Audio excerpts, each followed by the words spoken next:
Motivation, I am honored and proud to have the Sheriff of Anoka County, James Stuart. Welcome to Motivation. Thank you very much. How are you? I'm doing outstanding. Thank you. I appreciate it. This has been a long time in the making, so to speak. You're a very busy guy. I did go to your website. I did Google you, by the way, okay? And I was very impressed with the commendations that you've had Thank you. And a lot of things that you have done in the community. But before we actually get into those things, where did you start, okay? When you were a kid, you're growing up, all those kind of things, where did you start thinking about being involved in law enforcement? Do you remember the first time? I do, actually. That's a great foundation for kind of my entire career, because when I was growing up, I grew up in an alcoholic and abusive home, okay. And most of my adult role models were, we'd say, on the other side of the tracks. Okay. And so it would have been real easy to fall away and to find myself on a path of more trouble, really. Mm-hmm. But what was fortunate for me is I kind of, as a lot of kids do, went to a wedding reception as a kid. Mm-hmm. And at that wedding reception, there was an off-duty police officer who had been hired to work security. And that particular night, me and all my little cousins hung on that poor officer, and he earned his sainthood as we all said, "What's this? What's that? And have you ever had to?" And typical kid questions. Mm-hmm. But I left that night thinking, he was so nice, I want to be one of the good guys. Really? And so that kind of laid the foundation for me. Mm-hmm. And from there, I went on, eventually became a police explorer scout with the West St. Paul Police Department. Then went into reserves. Okay, and what is an Explorer Scout for those that may not know? Yeah, it's an affiliation of the Boy Scouts of America. Okay. Mm-hmm. And it's where a police department, in this case, it allows youth to explore a potential career path. Okay. And so that's why they call it the Police Explorers. And at that time, West St. Paul Police Department was establishing a brand new Explorer program. Okay. And so I was lucky to be one of the founding members of that group. Wow. And Okay. that really reinforced my passion for the, Right. the path. So did you grow up in West St. Paul? St. Paul, and again, we moved a lot as I was growing Okay. up, but predominantly different areas of St. Paul. In St. Paul. Mm-hmm. And now you're the sheriff in... I know a lot of people from St. Paul. You weren't involved in any of the gang activity? No, I was not. Moved out probably before I was able to get caught up in that. Okay. And so how old were you, would you say exactly than you were when you realized you wanted to be a police officer? It was definitely preteen, and then I would say it was reinforced, again, as a West St. Paul Explorer Scout, and that was about 15 to 17. Okay. So you went from the Explorer Scout. The next step again was what? Next step, I started looking at private security to start building my resume, knowing that I needed to have a plan. Following high school, I enlisted the Marines and became... Indeed. Now I have two of my three children are serving in the Marine Corps. Yes, sir. Okay. And well, we thank you for your service. Well, it was my privilege. Thank you. Once I got out of there, I got out and started going to college and got my degree, and I was fortunate then, again, from the time I was little and meeting that officer, I envisioned myself working for St. Paul PD. Okay. And at the same time I was in background investigation for St. Paul, okay. I was also in background for Anoka County, and Anoka County Wow. happened to call first and make the offer, and the rest is history. Okay. Has anything changed, Sheriff, has anything changed now as far as how they train people coming into that versus when you first came into the service?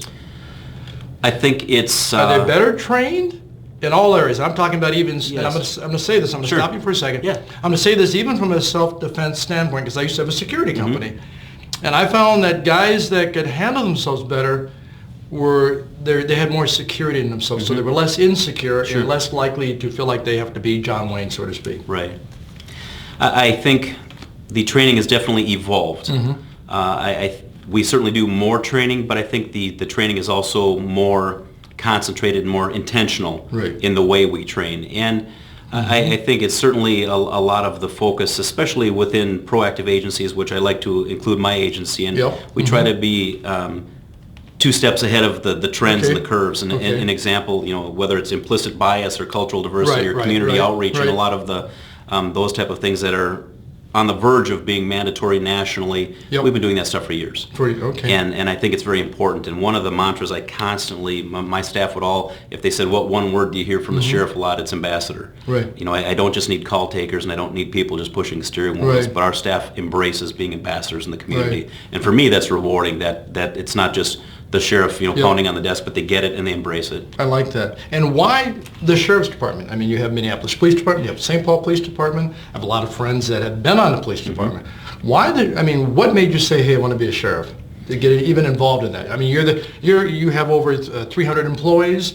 as well as volunteers, and you're it. You're the man. Okay. Well, I'm thank you, and I am blessed to be in the position that I'm in. But for me, it was really a matter of what doors opened. Like I said, I thought I was going to end up working for St. Paul, and when they did call, I was already with Anoka County. Did some soul searching to decide which agency would I want to stay with, and I was liking Anoka County. I had heard nothing but great things about Anoka County, and so I opted to stay, and I guess it worked out. But it was really for me just about opportunity, and as a young man going into this line of work, I didn't honestly understand the differences. And it was as I grew and learned that I understood the difference in jurisdiction and responsibilities and even the complexities of a sheriff's office. Most police departments are kind of equate to like our patrol division or our police services division. Well, we still have 5 other divisions that are all under the responsibility of the sheriff's office. And so I think that diversity and that broad-reaching spectrum of the ways that we provide service to the citizens really attracted me and appeals to me. And that's part of what makes it fun for me to go, whether it's Rotary, Lion, Kiwanis, all these different senior groups, veterans groups, all over the county, whether they have a police department or not, and explain to them why the sheriff's office works for you, or how we work for you, and why it's important. Yeah, and you do it all. And you started, what, 1994? Correct. Okay, as a patrol officer. Yes. Okay. You did do your homework. Of course I did my homework. This is motivation. Folks, they know I do my homework. Okay. Now, as a patrol officer, were there any things that went on as a patrol officer that had you maybe thinking, maybe I don't want to be involved in this line of business? For me personally, we've all done our Strengths Finder assessments and those kind of things, and I score high in empathy. And so going to the fatal scenes or making death notifications to families and just seeing the abused little kids and just all of the negativity and quite honestly the evil in the world. I don't know that there was ever a time that I didn't want to do the career, but there were definitely days where I thought, what have I gotten myself into? It can be a heavy burden to bear when you see all that negativity day in and day out. But and how do you see that negativity, then go home with your family and not have it, run off on them, so to speak? That's a great question. Part of it for me is my faith. I've never been bashful about my faith, and I remember who I'm working for and why I'm working for, and I see my role as a calling. Amen. I like that. I do. I see my job as a calling, and it's just my job to serve others, and I know that sometimes that's part of the spiritual battlefield we're in, and so that has helped me personally. I also just keep in mind that people are people, and whatever happens is it's a job.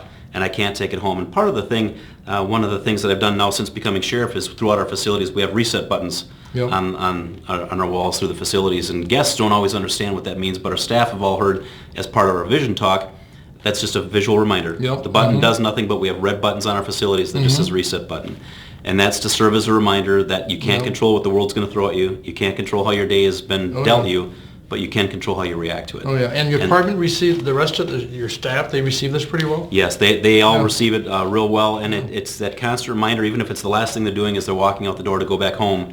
And I've seen it, and it makes me feel good to see the staff take that deep breath and hit that reset button on the way out the door. And it's just that reminder, leave it here. Don't take it home. Don't take it out on your family. Your family deserves to have you at your best, and so that, and even the citizens as we're walking out the door, to re-engage in the response to whatever calls are being thrown at them. We were talking about this actually before we started taping, how we can't let it snowball. If something negative happened, leave it behind you and move on. And this is a new opportunity to make a new first impression. I like that. If you just tune in to Motivation, I'm Ron Henderson, a.k.a. the Fitness King.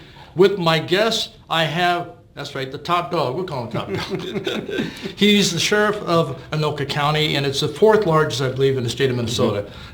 So it's a pleasure to have you on the show today. Let me ask you this question. There's so much going on right now in the media with police relations, et cetera, community type things. What is your department doing as to help, let's say, bridge that gap with community relations? What are you guys doing? Is it the 3-hour show? No. we try to do a lot, and a lot of that is with the community engagement. We do coffee with a cop type events so that we're out and just making ourselves available. How about a mocha? I like mocha. Did I get a free mocha? I'd be more than happy to buy you one. But we do a lot of those type of things. We also are engaged in Youth First and Hope for Youth and different opportunities to invest in the youth and the future of our communities.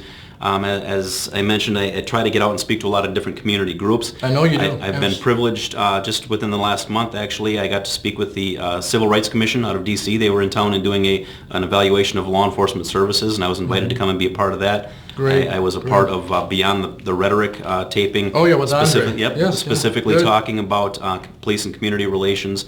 And like I said, I could go on for quite a while, but for me, it's all about, number one, being available. Right. Number two, being transparent. Sure. And number three, wanting to be a partner at the table to make those positive investments back in the community instead of just saying, hey, if you need us, call us and we'll be here. But we want to be much more proactively engaged. Yeah, amen. And how do you find the time to do all that, by the way?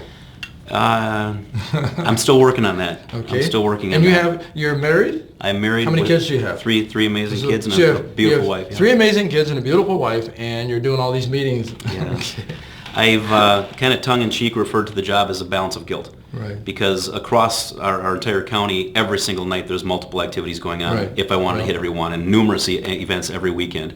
And so if I'm at the community event that I was invited to, I feel a little bit guilty about not being with my family, and I'm with my family, I feel guilty about not being at the community event. And so I jokingly kind of call it a balance of guilt. Yep. But I do try to find that balance and make sure my wife and family never forget how much that I love them and how much they mean to me, while also trying to be heavily engaged. Because I also think I accepted this responsibility when I swore that oath and accepted this privilege of trust, this position of trust from the citizens. And so I try to find that balance and make sure that I'm available and out in the community. Right. Amen. And let me ask you this. What if you had any suggestions, what could the community do on their part to help also bridge that gap between the police departments?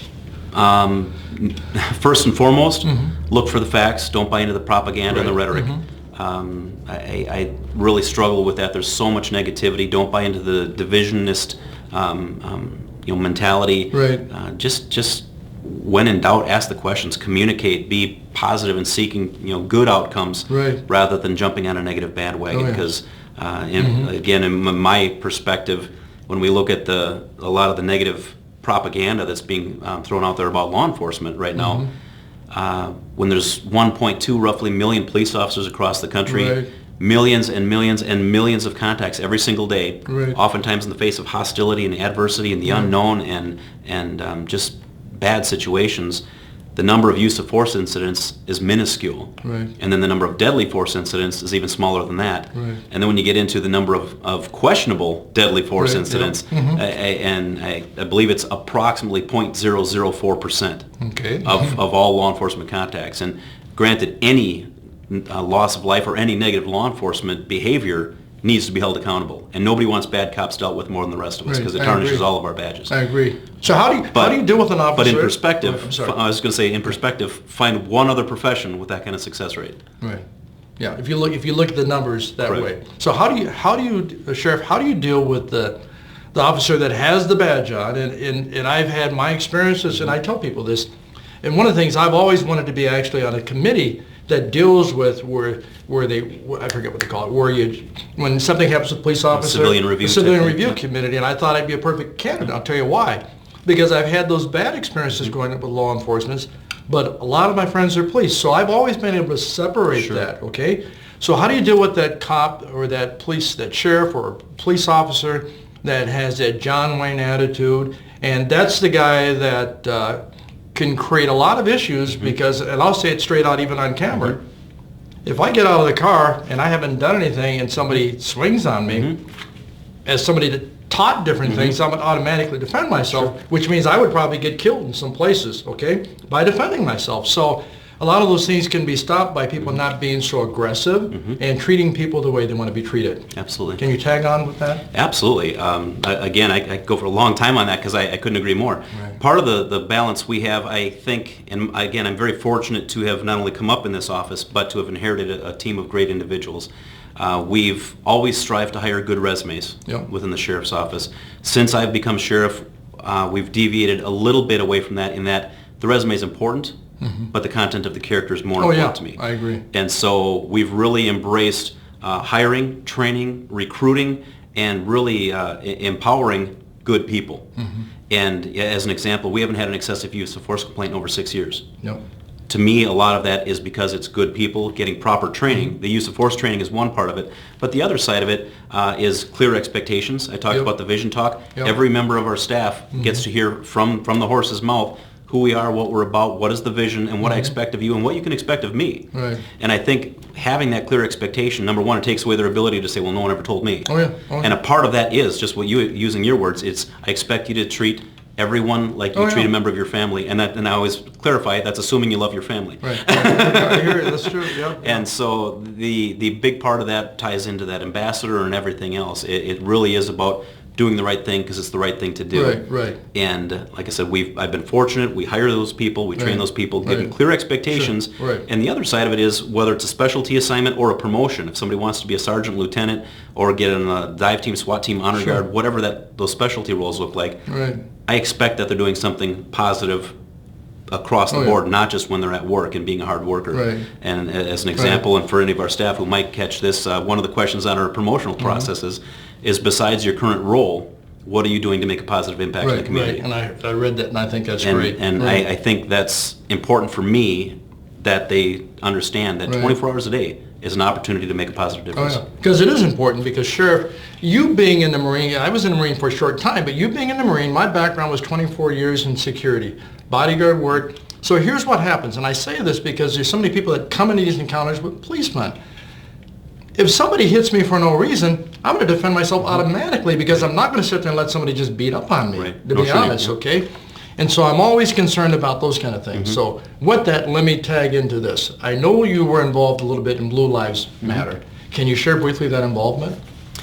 Yeah, and you were speaking, I think. Yeah, that's what it was. It was a police appreciation event that some attached the yeah. Blue Lives Matter mantra to it. But no, basically I was invited to speak at a police appreciation event. They wanted to say that we appreciate our law enforcement, we appreciate the sacrifice of those that are willing to swear that oath, and would you be willing to speak at it? And I've spoke at it two years in a row now.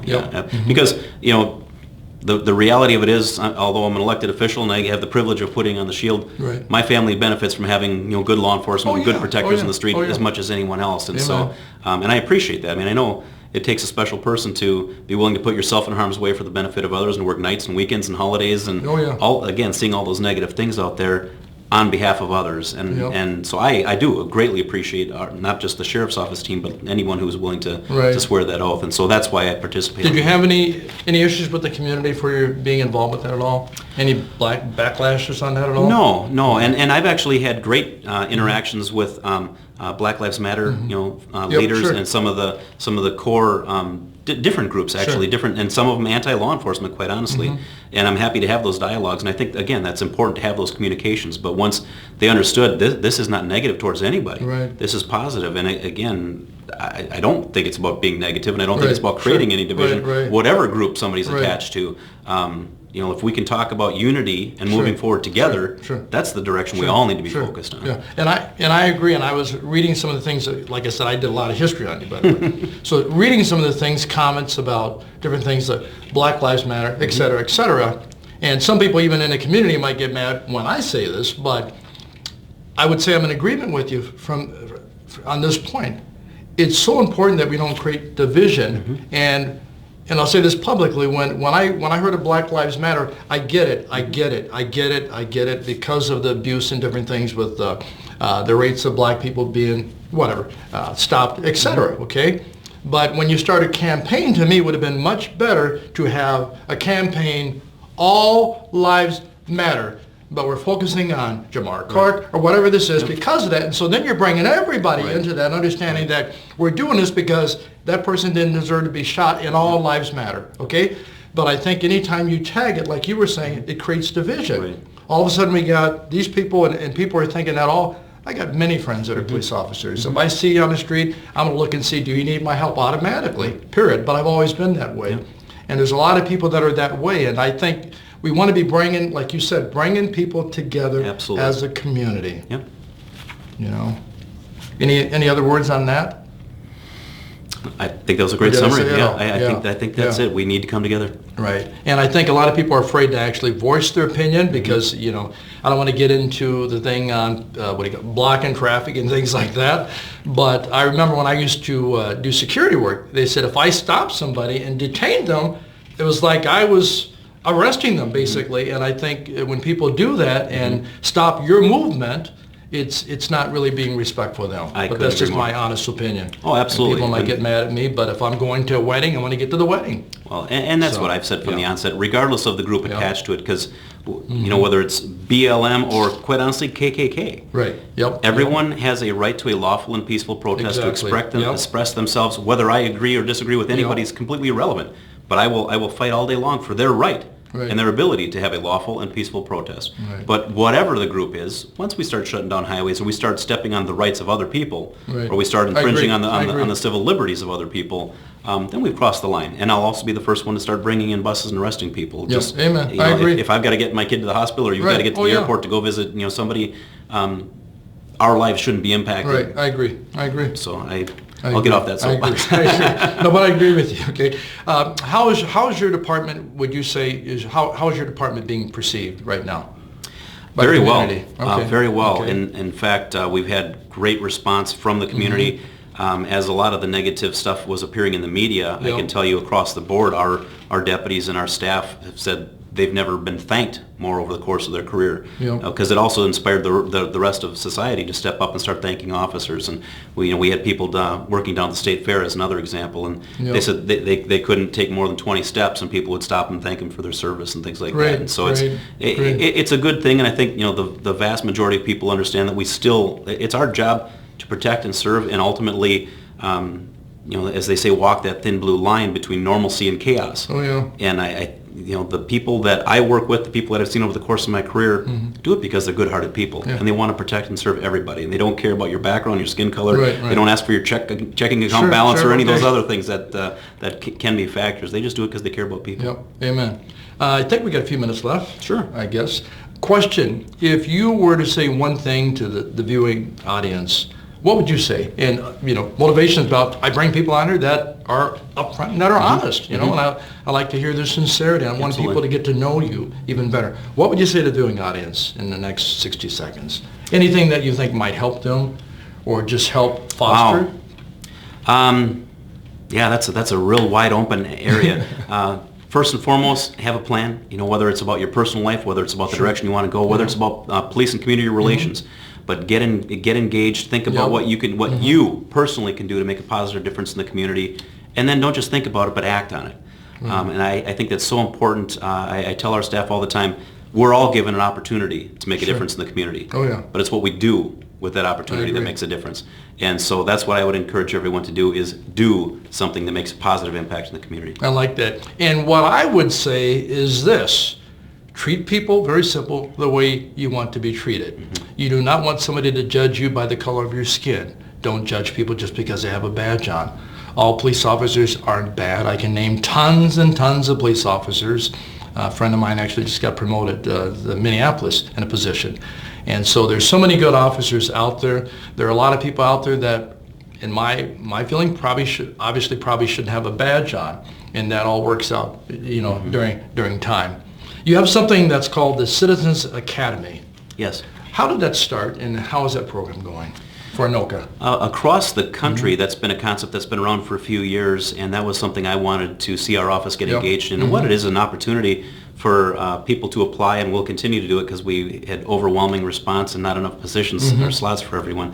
But it's an opportunity, for people to come in and really immerse themselves in the sheriff's office. It's one thing to come through and see a tour and to see the 6 divisions and some of the services we provide, but it's another thing to spend weeks at a time. And it's I believe it's an 8-week program. 8 weeks. Where they'll come in and they'll spend a night with our criminal investigative division, and they'll spend another night with the patrol division, and another night with the jail. And so they get a much deeper immersion, understanding, and involvement with some of the training practices, and we actually run them through a lot of scenarios and teach them a little bit more detail about what we do as a course of delivering services. And I think the goal behind it, of course, is just to help people understand the role, the job, and really ultimately how we protect and serve them and what their tax dollars are going for. Right. When is that program starting up again? Do you know?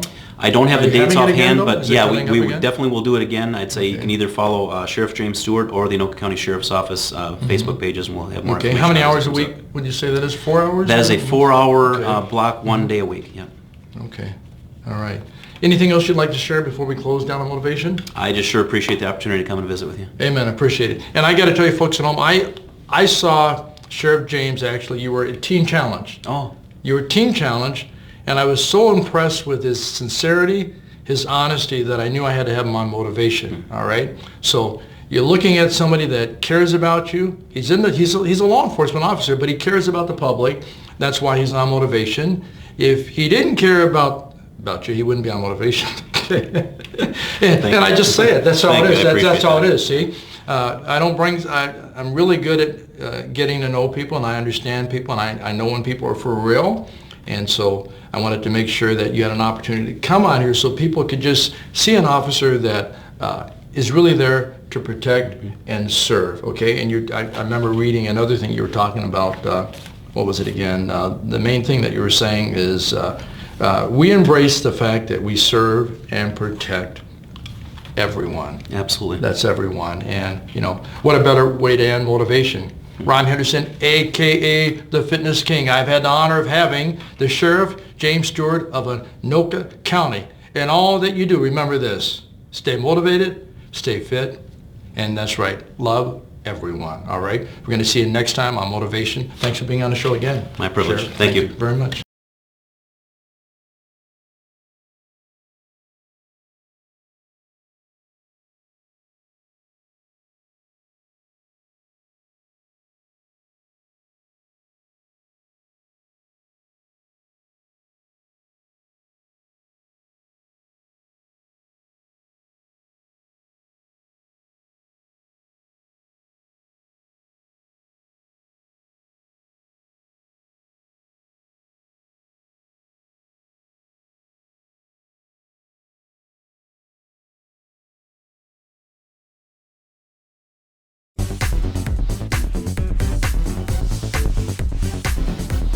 To book Ron Henderson for your next event, call 612-386-8178 or send an email to ron@fitnessking.com. That's ron@fitnessking.com.